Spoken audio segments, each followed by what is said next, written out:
എന്റെ എല്ലാ പ്രിയപ്പെട്ടവർക്കും ദേവിക പ്ലസ് പോയിന്റിന്റെ പുതിയ ക്ലാസ്സിലേക്ക് സ്വാഗതം. ഇന്നത്തെ ക്ലാസ്സിൽ 2026 മെയ് മാസത്തിൽ നടന്ന സ്പെഷ്യൽ ഗ്രേഡ് എക്സാമിന്റെ ജൂനിയർ ക്ലർക്ക് എക്സാമിന്റെ ക്വസ്റ്റ്യൻ പേപ്പറാണ് നമ്മൾ നോക്കുന്നത്. Code number 1087/2026. കുറെ നാളത്തെ ഇടവേളയ്ക്ക് ശേഷമാണ് പബ്ലിക് വീഡിയോ ചെയ്യുന്നത്. എന്തുകൊണ്ടാണ് ചെയ്തു തുടങ്ങുമ്പോൾ ഒരു പ്രീവിയസ് ക്വസ്റ്റ്യൻ പേപ്പർ വെച്ച് തുടങ്ങുന്നതെന്ന് ചോദിച്ചാൽ, കഴിഞ്ഞ കുറച്ചായിട്ട് ഒരു 2026 തുടക്കം മുതൽ ഞാൻ പഠിപ്പിക്കുന്ന കുട്ടികൾ, അല്ലെങ്കിൽ എന്നെ അറിയാത്ത, തീരെ ഒരു പരിചയമില്ലാത്ത കുട്ടികൾ ഒരുപാട് പേര് വിളിക്കുന്നു. എല്ലാവരുടെയും പ്രശ്നം കോമൺ ആണ്. കട്ട് ഓഫ് മാർക്കിന്റെ അടുത്തെത്തുന്നു, പക്ഷെ അവർക്ക് ഒരിക്കലും കട്ട് ഓഫ് മാർക്ക് കടക്കാൻ കഴിയുന്നില്ല. കട്ട് ഓഫ് 78 വന്നാൽ അവർ 77 76 എത്തും. കട്ട് ഓഫ് 75 വന്നാൽ അവർ 74 73 എത്തുന്നു. എന്നാൽ 83 കട്ട് ഓഫ് പോകുമ്പോൾ അവർക്ക് 81 80 വരെ നേടാൻ കഴിയുകയും ചെയ്യുന്നു. പക്ഷെ ഒരിക്കൽ പോലും അവർക്ക് കട്ട് ഓഫിനെ മറികടക്കാൻ കഴിയുന്നില്ല. നിരന്തരം എല്ലാ ദിവസവും ഇതുപോലെ ഒന്നോ രണ്ടോ പേരെങ്കിലും വിളിച്ച് ഏറ്റവും വിഷമം പറയും, പഠിക്കാൻ തുടങ്ങിയിട്ട് കുറെ കാലമായി, എനിക്കിപ്പോഴും ആ ഒരു അവസ്ഥയിലാണ് ഞാൻ നിൽക്കുന്നത്, ഇനി ഞാൻ എന്ത് ചെയ്യണം? അങ്ങനെയുള്ളവരോട് എനിക്ക് പറയാനുള്ള ഒരേ ഒരു കാര്യം, പ്രീവിയസ് ക്വസ്റ്റ്യൻ പേപ്പർ വർക്ക്ഔട്ട് ചെയ്യണം. ഒരു 2026 തന്നെ ഇപ്പൊ നമുക്കറിയാം, ഇപ്പൊ എല്ലാ ഞായറാഴ്ചയും നമുക്ക് എക്സാം ഉള്ള ദിവസമാണ് അല്ലേ? കാരണം super grade, special grade, class 2 to 7, അത് തന്നെ റീജിയൻ തിരിച്ചൊക്കെ അപ്ലിക്കേഷൻ വിളിച്ചു തുടങ്ങിയപ്പോൾ എല്ലാ ആഴ്ചയും നമുക്ക് ഓരോരോ എക്സാമുകൾ നടക്കുന്നുണ്ട്, നമുക്ക് ഓരോരോ പ്രീവിയസ് ക്വസ്റ്റ്യൻ പേപ്പർ ലഭിക്കുന്നുണ്ട്.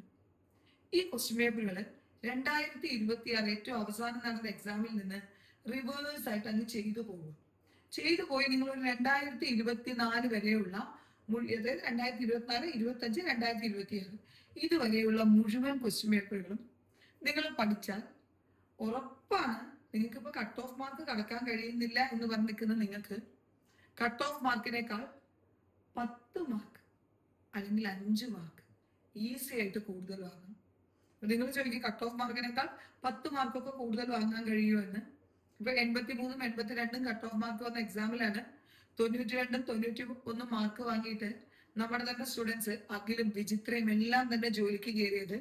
അത് കട്ട് ഓഫ് മാർക്കിനേക്കാൾ 10, 9, 8 മാർക്കാണ് വ്യത്യാസം വന്നത്. അതുകൊണ്ട് അത് നേടാൻ കഴിയാത്തതൊന്നുമല്ല. പക്ഷെ പ്രീവിയസ് ക്വസ്റ്റ്യൻ പേപ്പർ പഠിക്കുമ്പോൾ എങ്ങനെ പഠിക്കണം എന്നാണ് ഞാൻ പറയാൻ പോകുന്നത്. നിങ്ങളിപ്പോ ഒരു ക്വസ്റ്റ്യൻ വായിച്ചു, അതിന്റെ ഉത്തരം വായിച്ചു, അങ്ങനെ അങ്ങ് പോവുകയാണെങ്കിൽ നിങ്ങൾക്ക് ഒരു ക്വസ്റ്റ്യൻ പേപ്പർ ചെയ്യാൻ വളരെ എളുപ്പമായിരിക്കും. കാരണം 100 ചോദ്യങ്ങളല്ലേ ആകെ ഉള്ളൂ. 100 ചോദ്യങ്ങൾ വർക്ക്ഔട്ട് ചെയ്യാന്നുള്ളത് ഒരു ബുദ്ധിമുട്ടുള്ള കാര്യമേ അല്ല. അപ്പൊ ഇന്നത്തെ ക്ലാസ്സിൽ ഇംഗ്ലീഷിലെ 10 ചോദ്യം, ഇപ്പൊ നമുക്കറിയാം 100 മാർക്ക് ആക്കിയതിന് ശേഷം ഒരു ക്വസ്റ്റ്യൻ 1 മാർക്കാണ്. ഇംഗ്ലീഷിന് 10 ചോദ്യങ്ങളാണുള്ളത്. ഇംഗ്ലീഷിലെ 10 ചോദ്യങ്ങളാണ് ഞാൻ ഈ വീഡിയോയിൽ ഡിസ്കസ് ചെയ്യുന്നത്. നിങ്ങൾക്ക് ഈ ക്വസ്റ്റ്യൻ പേപ്പറിലെ മുഴുവൻ സബ്ജക്റ്റുകളും, മാത്സ്, GK, അതേപോലെ തന്നെ കോർപ്പറേഷൻ, ലോ, ബാങ്കിങ്, അക്കൗണ്ടൻസി, ഈ 7 സബ്ജക്റ്റുകളും നിങ്ങൾക്ക് ഇതുപോലെ ഡീറ്റെയിൽഡ് വീഡിയോ വേണമെങ്കിൽ നിങ്ങൾ ജസ്റ്റ് ഒന്ന് കമന്റ് ചെയ്താൽ മതി. ഞാൻ ഇതിന്റെ ബാക്കി വീഡിയോസും കൂടി അപ്ലോഡ് ചെയ്യാം. നോക്കൂ, എങ്ങനെയാണ് നമ്മൾ പ്രീവിയസ് ക്വസ്റ്റ്യൻ പേപ്പർ പഠിക്കേണ്ടത്? അപ്പോൾ സീനിയർ ആയ സ്റ്റുഡൻസ് മാത്രമാണോ പ്രീവിയസ് ക്വസ്റ്റ്യൻ പേപ്പർ പഠിക്കേണ്ടത്? അല്ല. ഏറ്റവും തുടക്കക്കാർ മനസ്സിലാക്കേണ്ട കാര്യം, നമുക്ക് ഒരു ടെൻഷനും ഇല്ലാതെ, റിസ്ക് ഇല്ലാതെ പോയി എഴുതാൻ കഴിയുക നമ്മൾ തുടക്കകാലത്ത് എഴുതുന്ന എക്സാമുകളാണ്. കാരണം ആർക്കും നമ്മുടെ മേൽ അമിതമായ പ്രതീക്ഷ ഉണ്ടാവില്ല, നമുക്കും അമിതമായ ആശങ്ക ഉണ്ടാവില്ല. അതുകൊണ്ടാണ് എൻ്റെ അടുത്തൊക്കെ നമ്മൾ പഠിപ്പിക്കുന്ന കുട്ടികളിൽ ഏറ്റവും കൂടുതൽ പേരും തുടക്കത്തിൽ first exam, second exam clear ചെയ്ത് പോകുന്നത്. പക്ഷെ ഇപ്പൊ ഈ കണ്ടിന്യൂസ് ആയിട്ട് എക്സാം നടന്നു തുടങ്ങിയപ്പോൾ അവർക്കും ടെൻഷനാണ്. എപ്പോഴും മിസ് പറയും ഫസ്റ്റ് എക്സാം ക്ലിയർ ചെയ്യണം, സെക്കൻഡ് എക്സാം. പക്ഷെ ഇപ്പൊ എല്ലാ ഞായറാഴ്ചയും എക്സാം ആയപ്പോൾ കുട്ടികൾക്ക് റിവിഷൻ നടത്താനുള്ള സമയം കുറവാണ്, പ്രിപ്പയർ ചെയ്യാനുള്ള ടൈം കുറവാണ്. അപ്പോൾ നിങ്ങൾ മനസ്സിലാക്കേണ്ടത്, മുന്നേ നമ്മൾ ഒരു എക്സാം കഴിഞ്ഞൊരു 3 or 4 മാസത്തെ ഗ്യാപ്പ് കഴിഞ്ഞാണ് അടുത്ത എക്സാം വരിക. അപ്പോൾ ഒന്നാമത്തെ എക്സാം കിട്ടാത്ത കുട്ടിക്ക് രണ്ടാമത്തെ എക്സാം കിട്ടുന്നു എന്ന് പറയുമ്പോൾ ആ കുട്ടി ആദ്യ എക്സാം എഴുതി ഒരു 3 മാസത്തെ പ്രിപ്പറേഷന് ശേഷമാണ് രണ്ടാമത്തെ എക്സാം എഴുതുന്നത്. ഇപ്പൊ അങ്ങനെയല്ല. അതുകൊണ്ട് നിങ്ങൾ എക്സാമിന്റെ എണ്ണം ഒന്നും നോക്കണ്ട, പഠിക്കാൻ ഇറങ്ങി ആദ്യത്തെ വർഷം നിങ്ങൾ ജോലിക്ക് കയറും. തീർച്ചയായിട്ടും അതിന് നിങ്ങൾ സിലബസ് കവർ ചെയ്യുന്നതിനോടൊപ്പം തന്നെ ചെയ്യേണ്ട ജോലി എന്താണ്? പ്രീവിയസ് ക്വസ്റ്റ്യൻ പേപ്പർ ഞാൻ ഈ പറഞ്ഞു തരുന്നത് പോലെ പഠിക്കാൻ ശ്രമിക്കുക. അല്ല, നിങ്ങൾക്ക് നിങ്ങളുടേതായ രീതി ഉണ്ടെങ്കിൽ ആ രീതിക്ക് പഠിക്കുക. എങ്ങനെ പഠിച്ചാലും ആത്യന്തികമായിട്ട് റിസൾട്ട് എന്തായിരിക്കണം? കട്ട് ഓഫ് മാർക്കിനെ വെച്ച് ഒരു 6 മാർക്ക് മുതൽ 8 മാർക്ക് വരെ കൂടുതൽ വാങ്ങാവുന്ന രീതിയിലേക്ക് നിങ്ങൾ എത്തണം. അപ്പൊ നോക്കൂ, നമുക്ക് ഒന്നാമത്തെ ചോദ്യം നോക്കാം. Choose the correct substitute for incapable of being concord. ഒന്നാമത്തെ ക്വസ്റ്റ്യൻ തന്നെ വൊക്കാബുലറിയുടെ ഭാഗത്തു നിന്നുള്ളതാണ്. നമുക്കറിയാം ആകെയുള്ള 10 മാർക്കില് ഗ്രാമറിന്റെ ഭാഗത്തുനിന്നും വൊക്കാബുലറിയുടെ ഭാഗത്തുനിന്നുമായിട്ടാണ് ചോദ്യം വരിക. വൊക്കാബുലറി എന്തായാലും ഒരു 4 മുതൽ 5 ചോദ്യങ്ങൾ വൊക്കാബുലറിയുടെ ഭാഗത്തുനിന്ന് പ്രതീക്ഷിക്കണം. നിങ്ങൾ സത്യസന്ധമായിട്ട് എന്നോട് പറയണ്ട, നിങ്ങളോട് തന്നെ നിങ്ങൾ ചോദിച്ചു നോക്കുക, ഇത്രയും പ്രാധാന്യമുള്ള വൊക്കാബുലറിക്ക് വേണ്ടി നിങ്ങൾ എത്ര സമയം മാറ്റിവെക്കാറുണ്ട്?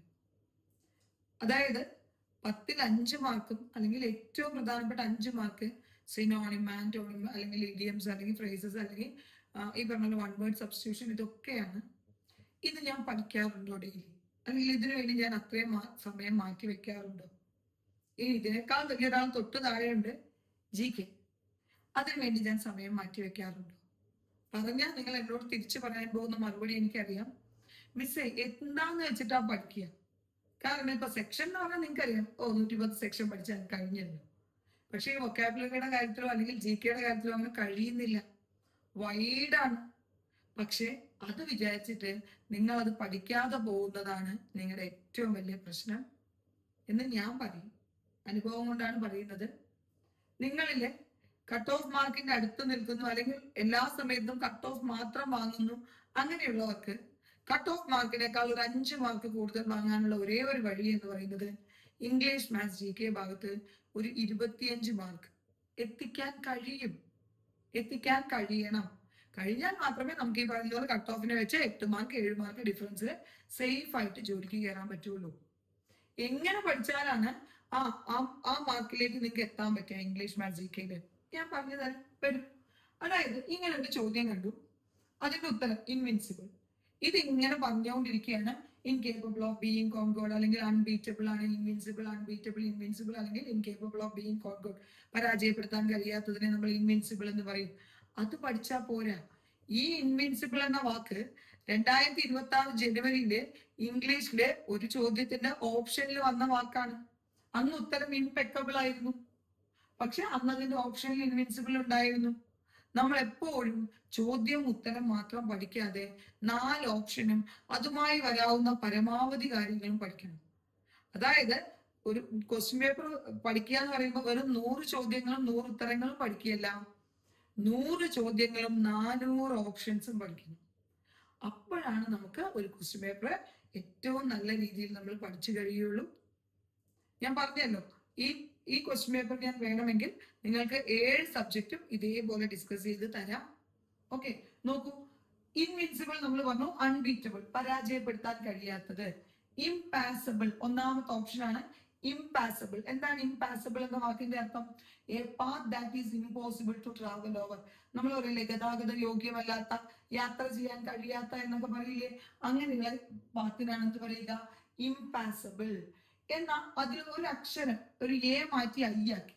ഇംപാസിബിൾ എന്താണ്? Incapable of suffering pain. അതായത് നിർവികാരനായ, വേദനയൊന്നും തിരിച്ചറിയാൻ കഴിയാത്ത എന്നൊക്കെയാണ് ഇംപാസിബിൾ എന്ന വാക്കിന്റെ അർത്ഥം. ഇംപെക്കബിൾ എക്സാമിൽ ചോദിച്ചു, CSEBയുടെ ക്വസ്റ്റ്യൻ പേപ്പറിലുള്ള വാക്കായിരുന്നു ഇംപെക്കബിൾ, വിത്തൗട്ട് എനി മിസ്റ്റേക്ക്. CSEBക്ക് എന്ന് പറഞ്ഞൊരു ഇംഗ്ലീഷ് ഇല്ല, ഏതൊരു എക്സാമിന് പോകുമ്പോഴും നിങ്ങൾ ഇതൊക്കെ പഠിച്ചിട്ട് പോകേണ്ടതാണ്. ഇൻഇമിറ്റബിൾ രണ്ടാമത്തെ ഓപ്ഷനാണ്. ഇൻഇമിറ്റബിൾ ഇമ്പോസിബിൾ ടു കോപ്പി ചെയ്യാൻ കഴിയാത്തത്, ഇമിറ്റേറ്റ് ചെയ്യാൻ, അനുകരിക്കാൻ കഴിയാത്തത്. അടുത്തത് ഇൻസ്ക്രൂട്ടബിൾ നാലാമത്തെ option. Something impossible to understand, മനസ്സിലാക്കാൻ കഴിയാത്തതിനെയാണ് എന്ത് പറയുക? ഇൻസ്ക്രൂട്ടബിൾ, മനസ്സിലാക്കാൻ കഴിയാത്തത്. അടുത്ത നോക്കൂ, indelible something that cannot be erased, മായ്ക്കാൻ കഴിയാത്തത്. 2025 ഡിസംബറിൽ നമുക്ക് GKയുടെ ഭാഗത്ത് ഈ ഒരു ക്വസ്റ്റ്യൻ ഉണ്ടായിരുന്നു. എന്തായിരുന്നു? ഇലക്ഷൻ സമയത്ത് വിരലിൽ പുരട്ടുന്ന ഇൻഡെലിബിൾ ഇങ്കിലെ കണ്ടന്റ് ഏതാണ്? ഇൻഡെലിബിൾ ഇങ്കിലെ കണ്ടന്റ് എന്താണ്? സിൽവർ നൈട്രേറ്റ് ആണ്. അപ്പൊ ആ ചോദ്യം വായിക്കുന്ന ഒരു കുട്ടിക്ക് 2 കാര്യങ്ങൾ അറിയണം. ഇൻഡെലിബിൾ എന്ന് പറഞ്ഞാൽ something that cannot be erased, മായ്ക്കാൻ കഴിയാത്തത്. ഇൻഡെലിബിൾ ഇങ്കിലെ കണ്ടന്റ് എന്താണ്? ഇൻഡെലിബിൾ ഇങ്കിലെ കണ്ടന്റ് സിൽവർ നൈട്രേറ്റ് ആണ്. മിക്കവാറും നിങ്ങളുടെ ഒക്കെ വിരലിന്റെ ടിപ്പിൽ ഇപ്പോഴും ആ മാർക്ക് ഉണ്ടാവും അല്ലെ? ഓക്കെ, അടുത്തത് നോക്കൂ. Inedible something is not fit or safe to eat. ഇത് നമ്മളോട് ചോദിച്ചിട്ടുള്ളതാണ്. എഡിബിൾ എന്ന് പറഞ്ഞാൽ ഭക്ഷ്യയോഗ്യമായതാണ്. ഇൻഎഡിബിൾ എന്ന് പറഞ്ഞു കഴിഞ്ഞാൽ ഭക്ഷ്യയോഗ്യമല്ലാത്തത്. Okay, something is not fit or safe to eat. നമുക്ക് കഴിക്കാൻ പറ്റാത്തത്, ഭക്ഷ്യയോഗ്യമല്ലാത്തത്. ഓക്കെ, ഇന്നെവിറ്റബിൾ, നമ്മൾ പറയില്ലേ ഒഴിവാക്കാനാവാത്ത സാഹചര്യം, സംതിങ് കനോട്ട് ബി പ്രിവെന്റഡ്, നമുക്ക് തടയാൻ കഴിയാത്തത്. ഓക്കെ, ഇന്നെവിറ്റബിൾ സിറ്റുവേഷൻ, എനിക്ക് ഒഴിവാക്കാൻ കഴിയാത്ത സാഹചര്യമായിരുന്നു എന്നൊക്കെ പറയില്ലേ. അടുത്തത് ഇല്ലെജിബിൾ, നമ്മളോട് പലവട്ടം എക്സാമിന് ചോദിച്ചിട്ടുണ്ട്. ഇമ്പോസിബിൾ ടു റീഡ്, നമ്മൾ ചില ഡോക്ടർമാരുടെയൊക്കെ ഹാൻഡ് റൈറ്റിംഗ് കണ്ടിട്ടില്ലേ, മെഡിക്കൽ ഷോപ്പുകാരൻ വായിച്ചു എന്ന് നമ്മൾ വിശ്വസിക്കുന്ന, അല്ലെങ്കിൽ അത് പെട്ടെന്നൊന്നും വായിക്കാൻ കഴിയാത്ത ആ തരത്തിലുള്ള എഴുത്തുകളെയാണ് ഇല്ലെജിബിൾ എന്ന് പറയുക. എന്താണ് പറയുക? ഇല്ലെജിബിൾ എന്ന് ഓർത്ത് വെക്കുക. അപ്പൊ ഇതെല്ലാം മുന്നേ ചോദിച്ചിട്ടുള്ളതാണ്. ഇങ്ങനെ പഠിക്കണം. അപ്പൊ എത്ര നോക്കൂ, ഒരു ക്വസ്റ്റ്യൻ പഠിക്കുമ്പോൾ നിങ്ങൾ 10ഓളം മറ്റു വാക്കുകൾ നമ്മൾ പഠിച്ചു കഴിഞ്ഞു. ഓക്കെ, 2026 ആദ്യം നടന്ന ഒരു എക്സാമിന് ചോദിച്ച അതേ ചോദ്യം റിപ്പീറ്റ് ചെയ്ത് വന്നതാണ്. Difference between damage and damages. നോക്കൂ, difference between damage and damages. നോക്കൂ, ഇത് പ്രീവിയസ് ക്വസ്റ്റ്യൻ ആണ്. പ്രീവിയസ് എന്ന് പറയാനില്ല, വർഷങ്ങളുടെ പഴക്കമൊന്നുമില്ല, മാസങ്ങൾക്ക് മുന്നേ ചോദിച്ച ചോദ്യം. ഇങ്ങനെയും നിങ്ങൾക്ക് മാർക്ക് കിട്ടും നിങ്ങൾ പ്രീവിയസ് പഠിച്ചു പോവുകയാണെങ്കിൽ. ഓക്കെ, എന്താണ് നമ്മൾ സാധാരണ എന്താ പറയുക? Mango mangoes, orange oranges, boy boys, അല്ലെ? അതായത് സിംഗുലറിന് എസ് ഇടില്ല, പ്ലൂറൽ ആകുമ്പോൾ നൗണിന്റെ കൂടെ എസ് ഇടും. പക്ഷെ ആ അർത്ഥത്തിൽ ഡാമേജും ഡാമേജസും എഴുതിയ തെറ്റിപ്പോകും. ഡാമേജ് എന്ന് പറഞ്ഞു കഴിഞ്ഞാൽ ഇഞ്ചുറി സഫേർഡ്, ഉണ്ടായ ഇഞ്ചുറിക്കാണ് ഡാമേജ് എന്ന് പറയുക. അതിന് കിട്ടുന്ന കോമ്പൻസേഷൻ ആണ് എന്ത് പറയുക? ഡാമേജസ് എന്ന് പറയുക. കണ്ടോ, എൻറ്റയർലി ഡിഫറെന്റ് ആയ മീനിങ് ആണ്. അതായത് ഇത് ഡാമേജ് എന്ന് പറഞ്ഞാൽ പരിക്ക്, ഡാമേജസ് എന്ന് പറഞ്ഞാൽ പരിക്കുകൾ എന്നർത്ഥമില്ല. ഡാമേജ് എന്ന് പറഞ്ഞാൽ ഇഞ്ചുറി ഉണ്ടായ, ഇഞ്ചുറി സഫേർഡ്. ഡാമേജസ് എന്ന് പറഞ്ഞാൽ കോമ്പൻസേഷൻ പെയ്ഡ്. മനസ്സിലായ വ്യത്യാസം? ഇതേപോലെയുള്ള കുറച്ച് കൺഫ്യൂസിങ് വേർഡ്സ് നമ്മളോട് ചോദിക്കാറുണ്ട്. സ്റ്റേഷനറി, ARY, സ്റ്റേഷനറി എന്ന് പറഞ്ഞാൽ നിശ്ചലമായ, not moving. Okay, not moving അല്ലെങ്കിൽ നിശ്ചലമായ എന്നാണ് ഈ സ്റ്റേഷനറി. എന്നാൽ അതിൽ ഈ വന്നാലോ? ഞാനൊക്കെ PSC പഠിക്കുന്ന കാലത്തെ പറഞ്ഞുതരും, സ്റ്റേഷനറിയിൽ ഈ ഉണ്ടെങ്കിൽ പെന്നും പേപ്പറും ആണ്, പെന്നും പെൻസിലും ആണ്, നോക്കി വെച്ചാൽ മതി. പെന്നിലും പേപ്പറിലും ഒക്കെ, പേപ്പറിലും പെൻസിലിലും ഒക്കെ ഈ ഉണ്ടല്ലോ, അത് ഓർത്താൽ മതി. നോക്കൂ, stationery refers to writing materials like pen and paper. Okay, pen, paper, pencil തുടങ്ങിയ റൈറ്റിംഗ് മെറ്റീരിയൽസുമായി ബന്ധപ്പെട്ട വാക്കാണ് സ്റ്റേഷനറി. മനസ്സിലായോ? അപ്പൊ സ്റ്റേഷനറി എന്ന് പറഞ്ഞാൽ നോട്ട് മൂവിങ് ആണ്, സ്റ്റേഷനറി എന്ന് പറഞ്ഞാൽ റൈറ്റിംഗ് മെറ്റീരിയൽസ് ആണ്.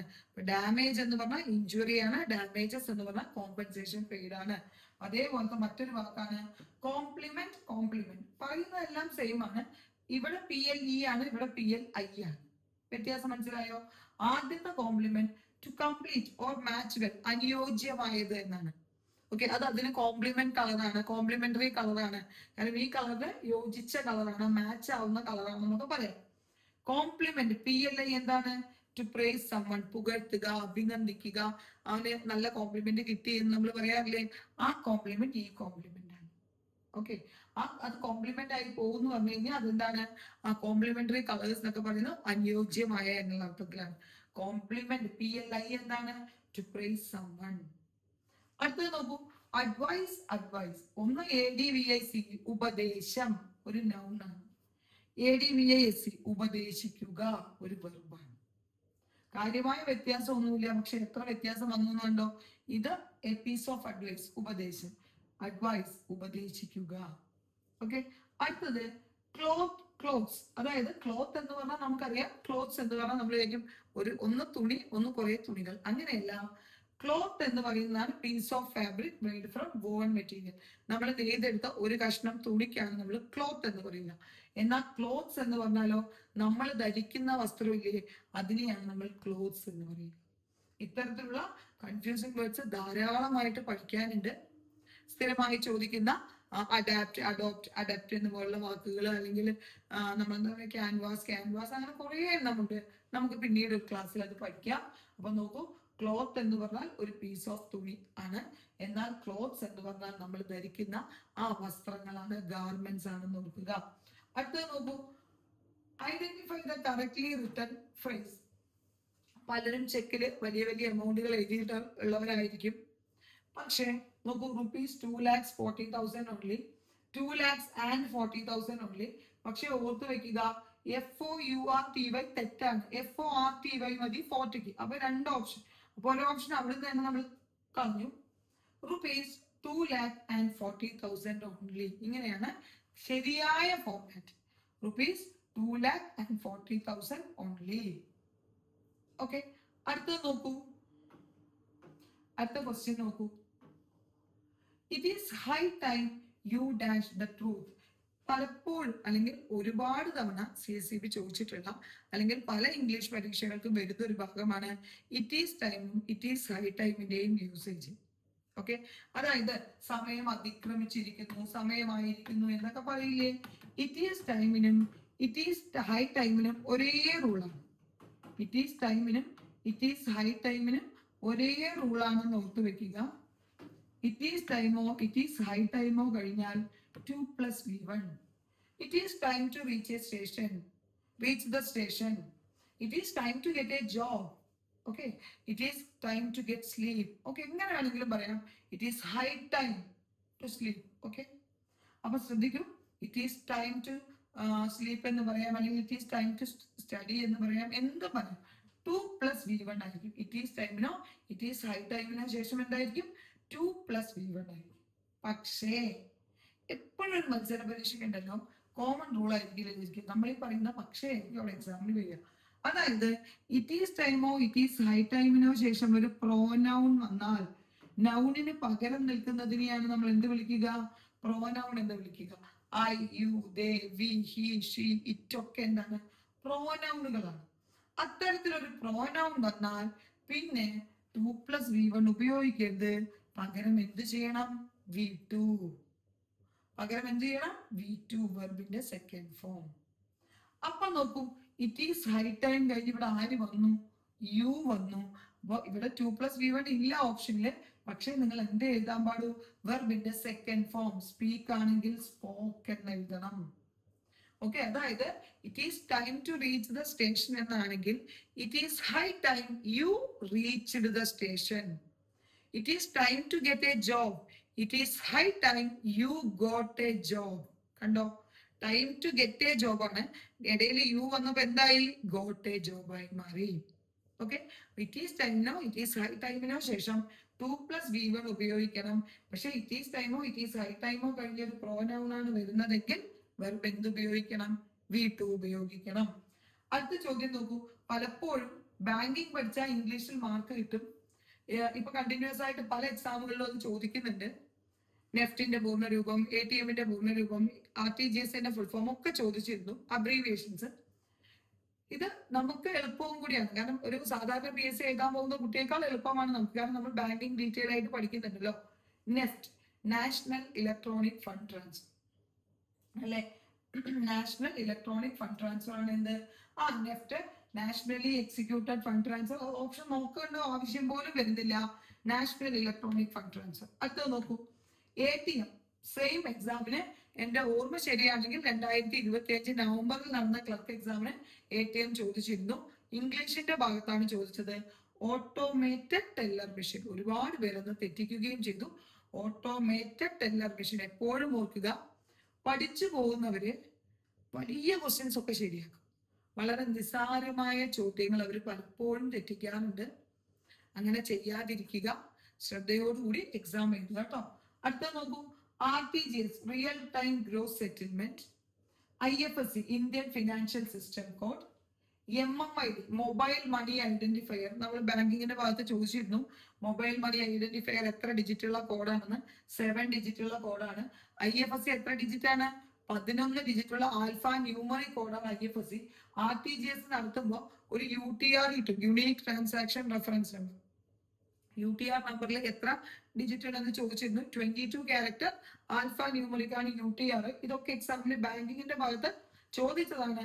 ഇപ്പൊ കുറച്ച് എക്സാമുകളിലായിട്ട് നമുക്ക് ഇംഗ്ലീഷിന്റെ ഭാഗത്ത് ഫുൾ ഫോം എഴുതാമിന്റെ അബ്രീവിയേഷൻസ് വരുന്നുണ്ട്.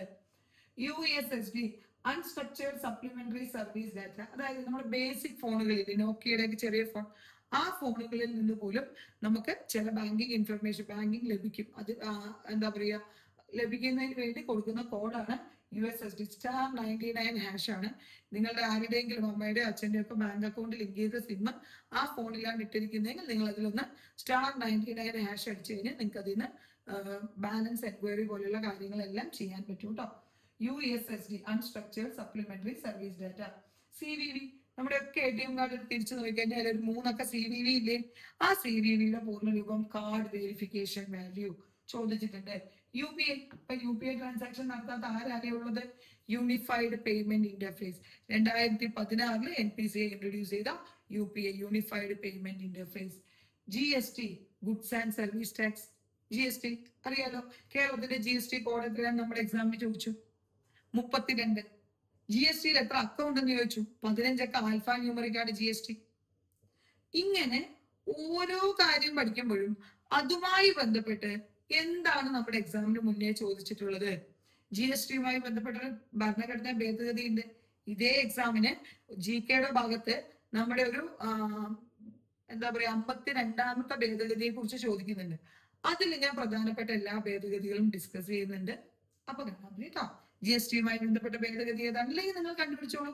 GSTയുമായി ബന്ധപ്പെട്ടിട്ട് അതായത് GST കൊണ്ടുവരുന്നതിന് വേണ്ടിയിട്ട് ഇന്ത്യൻ ഭരണഘടനയിൽ എന്ത് ചെയ്തിട്ടുണ്ട്?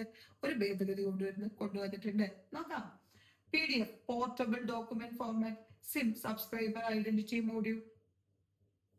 ഇങ്ങനെ ഒരു ചോദ്യം അവര് ചോദിച്ചാൽ നമ്മൾ പഠിക്കുമ്പോൾ ആ ഭാഗത്തു നിന്ന് വരാവുന്ന എല്ലാ ചോദ്യങ്ങളും കവർ ചെയ്തിട്ട് വേണം പഠിക്കാൻ. അപ്പൊ നിങ്ങൾ പറയും ഇങ്ങനെ പഠിച്ചാൽ എപ്പോ തീരാനാണ് ഇത്രയും ക്വസ്റ്റ്യൻ പേപ്പർ? നിങ്ങൾ മുഴുവൻ തീർക്കണ്ടെന്നേ. നിങ്ങൾ ഇങ്ങനെ പഠിച്ചിട്ട് 2026 ക്വസ്റ്റ്യൻ പേപ്പർ തീർത്ത് 2025 ക്വസ്റ്റ്യൻ പേപ്പർ തീർക്കുമ്പോഴേക്കും പിന്നെ നിങ്ങൾക്ക് നോക്കാൻ ക്വസ്റ്റ്യൻസ് ഒന്നും പുതുമയുള്ളത് ഉണ്ടാവില്ല. കാരണം എല്ലാം തന്നെ നമ്മൾ ഒരു വട്ടം പലവട്ടം ഡിസ്കസ് ചെയ്ത് പോയ ക്വസ്റ്റ്യൻസ് ആയിരിക്കും.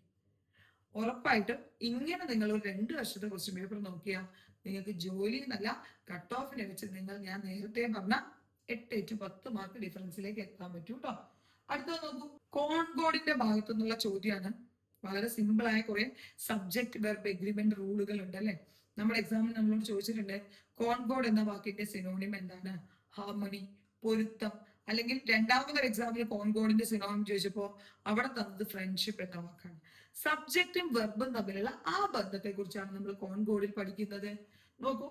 As well as, with, together with, accompanied by, ഇവയൊക്കെ വെച്ച് 2 സബ്ജക്റ്റുകളെ കണക്ട് ചെയ്യുമ്പോൾ വെർബ് എപ്പോഴും ഫസ്റ്റ് സബ്ജക്റ്റിനെ ബേസ് ചെയ്തിരിക്കും. വെർബ് എപ്പോഴും ആരെ ബേസ് ചെയ്തിരിക്കും?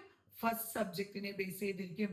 അപ്പൊ ഇവിടെ as well as, with, accompanied by ഒക്കെ ഉണ്ട്. ഇവിടെ നോക്കൂ, തെറ്റ് ഏതാണെന്നാണ് ചോദിച്ചിരിക്കുന്നത്. The governor as well as his officers.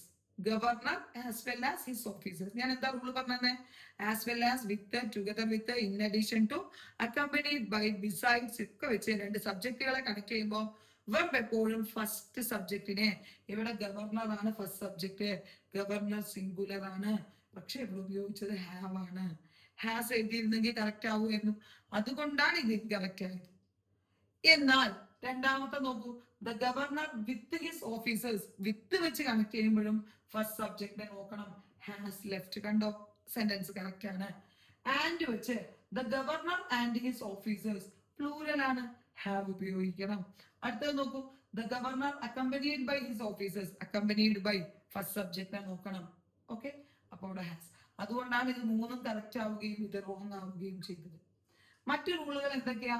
Or, either or, neither nor, not only but also.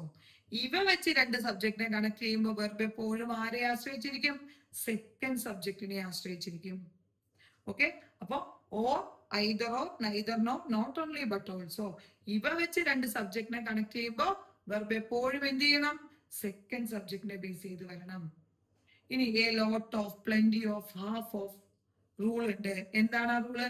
ഇവയ്ക്ക് ശേഷം അൺകൗണ്ടബിൾ നൗൺ വന്നാൽ സിംഗുലറും, അതായത് a lot of, plenty of, half of, most of ഒക്കെ കഴിഞ്ഞ് അൺകൗണ്ടബിൾ, നമുക്ക് എണ്ണി തിട്ടപ്പെടുത്താൻ കഴിയാത്തത് വന്നാൽ സിംഗുലറും, കൗണ്ടബിൾ വന്നാൽ പ്ലൂറലും ഉപയോഗിക്കണം.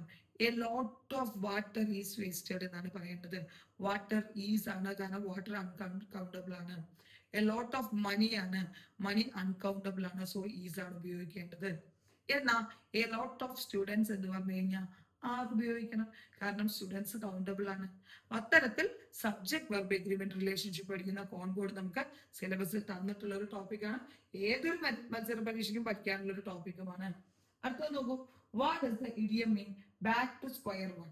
നമുക്ക് പലപ്പോഴും ചോദിച്ചിട്ടുള്ള ഇഡിയംസ് നോക്കണം. Start all over again. Okay, back to square. Idiom എന്ന് പറഞ്ഞാൽ ശൈലികൾ എന്നാണ് അർത്ഥം.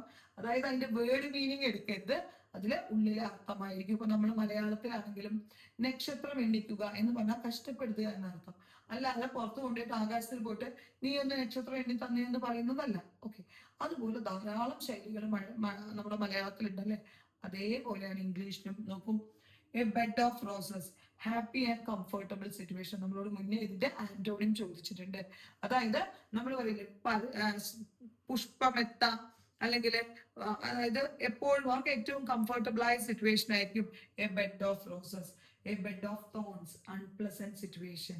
ശരശയ്യ എന്നൊക്കെ പറയില്ലേ, അതാണ് അൺപ്ലസന്റ് സിറ്റുവേഷൻ. ബെഡ് ഓഫ് റോസസിന്റെ ഓപ്പോസിറ്റ് ആണ് ബെഡ് ഓഫ് തോൺസ്.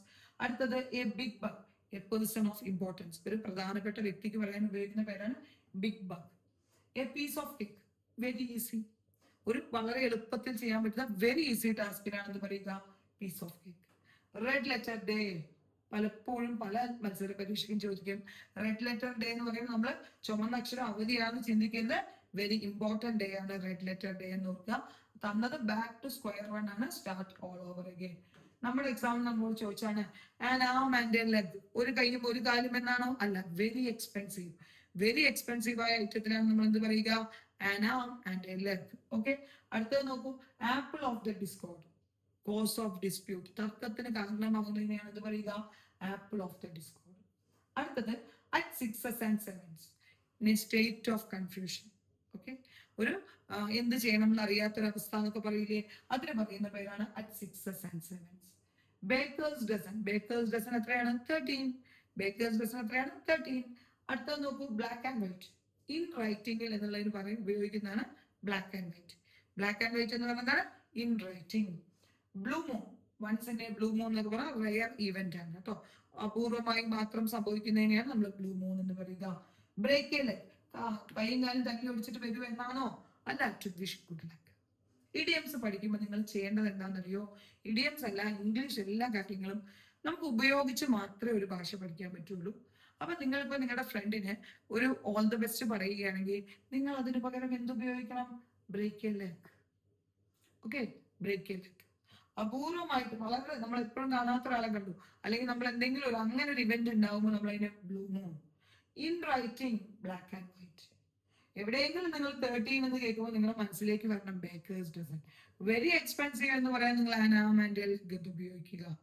ഓക്കെ, അടുത്തത് നോക്കൂ, use the appropriate tense. Tense എപ്പോഴും മുന്നേയൊക്കെ നമുക്ക് ടെൻസിൽ നിന്നായിരുന്നു പകുതിയിലധികം ചോദ്യങ്ങൾ വരിക. ഇപ്പൊ ടെൻസിൽ നിന്ന് ഇങ്ങനെ ഒരു ചോദ്യമൊക്കെ വരുന്നുള്ളൂ. The Kerala bank dash 50 junior clubs last month. നിങ്ങൾക്കറിയാം, അല്ലെങ്കിൽ അറിയണം, ഏതെങ്കിലും ഒരു സെന്റൻസിൽ അത് മുന്നേ കഴിഞ്ഞതാണെന്ന് സൂചിപ്പിക്കുന്ന എഗോ, യെസ്റ്റർഡേ, ലാസ്റ്റ് മന്ത് ആവാം, ലാസ്റ്റ് വീക്ക് ആവാം, ലാസ്റ്റ് ഇയർ ആവാം, അല്ലെങ്കിൽ ഒരു പ്രീവിയസ് ഇയർ തന്ന സിമ്പിൾ പാസ്റ്റ് ഉപയോഗിച്ചാൽ മതി. സബ്ജക്റ്റിന്റെ ഒപ്പം വെർബിന്റെ second form. Kerala bank appointed 50 junior clubs last month. ഇത് പറയുമ്പോൾ സത്യം പറഞ്ഞാൽ ഇപ്പോഴും 7-8 മാസമായിട്ട് കേരള PSC അഡ്വൈസും വാങ്ങിയിട്ട് കയ്യിൽ പിടിച്ചിരിക്കുന്ന ഒത്തിരി കുട്ടികളെയാണ് നമുക്ക് ഓർമ്മ വരുന്നത്. കേരള ബാങ്കില് അപ്പോയിന്റ്മെന്റ് ആവുമെന്ന് കഴിഞ്ഞ സെപ്റ്റംബർ തൊട്ട് കാത്തിരിക്കുന്ന കുറേ കുട്ടികളുണ്ട്. നിരാശരാവരുത്. നമ്മളെപ്പോഴും പറയുന്നൊരു കാര്യമാണ്, ഞാൻ ഒക്കെ പഠിക്കുന്ന കാലം തൊട്ടേ ഈ PSC പഠിപ്പിക്കുന്നവർ പറയുന്ന ഒരു കാര്യമുണ്ട്. നിങ്ങൾക്ക് ജോലി കിട്ടി, നിങ്ങൾ ആ സീറ്റിൽ പോയി ഇരിക്കുമ്പോൾ മാത്രമേ നിങ്ങൾ നിങ്ങളുടെ പഠിത്തം അവസാനിപ്പിക്കാൻ പാടുള്ളൂ.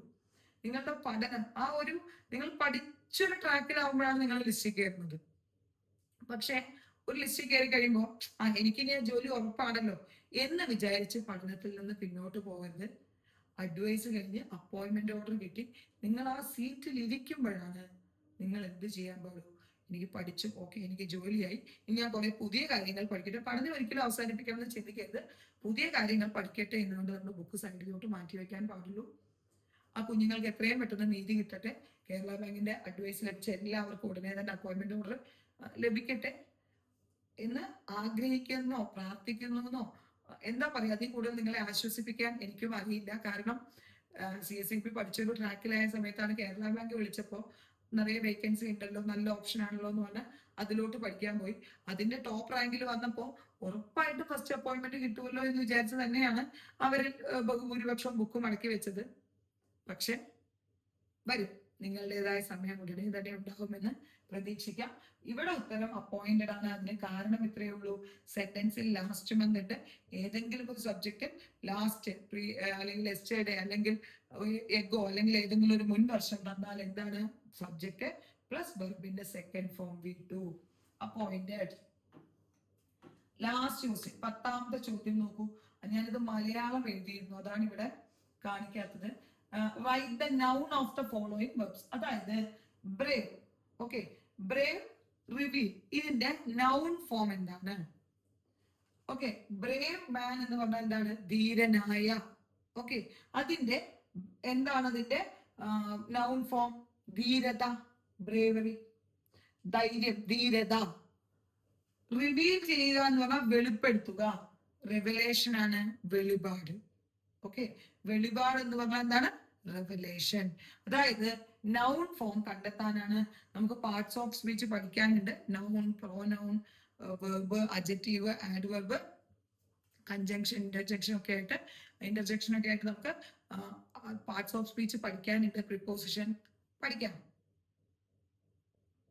നോക്കൂ, നിങ്ങൾക്ക് ഇതേപോലെ ഒരു ക്വസ്റ്റ്യൻ പേപ്പറിലെ മുഴുവൻ ചോദ്യങ്ങളും 100 ചോദ്യങ്ങളും എക്സ്പ്ലെയിൻ ചെയ്ത വീഡിയോ വേണമെങ്കിൽ നിങ്ങൾക്ക് ഏത് സബ്ജക്റ്റിന്റെ വീഡിയോ ആണ് വേണ്ടത് എന്നുള്ളത് അടിയിൽ കമന്റ് ചെയ്താൽ മതി. ചിലർക്ക് ലോ ആയിരിക്കും ബുദ്ധിമുട്ട്, ചിലർക്ക് കോർപ്പറേഷൻ ആയിരിക്കും, ചിലർക്ക് ബാങ്കിങ് ആയിരിക്കും, ചിലർക്ക് ഇപ്പൊ അക്കൗണ്ടൻസിയിൽ ധാരാളം പോസ്റ്റിങ്ങിന്റെ അല്ലെങ്കിൽ മാനേജ്മെന്റ് അക്കൗണ്ടിന്റെ ഭാഗത്തുള്ള ചോദ്യങ്ങളായിരിക്കും ബുദ്ധിമുട്ടായിട്ട് വരിക. നിങ്ങൾക്ക് ഏത് ഭാഗമാണ് ബുദ്ധിമുട്ടുള്ളത്, ഏത് ഭാഗത്തിന്റെ ക്വസ്റ്റ്യൻ പേപ്പർ ഡിസ്കഷൻ കിട്ടിയാലാണ് കൂടുതൽ നിങ്ങൾക്ക് അത് ഉപകാരപ്പെടുക എന്നുള്ളത് ഒന്ന് കമന്റ് ചെയ്താൽ മതി. മാക്സിമം ഈ 1087/26 എന്നുള്ള ക്വസ്റ്റ്യൻ പേപ്പറെങ്കിലും ഞാൻ ഫുള്ളായിട്ടും ചെയ്തു തരാം. പക്ഷെ നിങ്ങൾ എപ്പോഴും ഓർക്കേണ്ടത്, ഇങ്ങനെ പ്രീവിയസ് ക്വസ്റ്റ്യൻ പേപ്പർ പഠിക്കണം. നിങ്ങൾ വെറുതെ 100 ക്വസ്റ്റ്യൻ പേപ്പർ പഠിച്ചിട്ട് കാര്യമില്ല. ഇങ്ങനെ നിങ്ങൾ 10 ക്വസ്റ്റ്യൻ പേപ്പർ പഠിച്ചാൽ മതി. ആ 10 എണ്ണം നിങ്ങളെ ജോലിയിലേക്ക് എത്തിക്കും. അപ്പോ ആദ്യം പറഞ്ഞൊരു വിഭാഗം ഉണ്ടല്ലോ, കട്ട് ഓഫിനോട് ചേർന്ന് നിൽക്കുന്നവർ, അവരോടാണ് എനിക്ക് വീണ്ടും പറയാനുള്ളത്, നിർത്തിപ്പോവാൻ ഒരുപാട് കാരണങ്ങൾ ഉണ്ടാവും നിങ്ങളുടെ മുന്നിൽ. തളരരുത്, നിർത്തരുത്, മുന്നോട്ട് തന്നെ പോവുക. പുതിയ കുട്ടികളോട് എന്താ പറയാനുള്ളത്? നിങ്ങൾ ശരിയായ പാതയിലാണ്, നിങ്ങൾ ഇതേപോലെ പഠിച്ചു പോവുക. എല്ലാവർക്കും ജോലി കിട്ടട്ടെ. Thank you.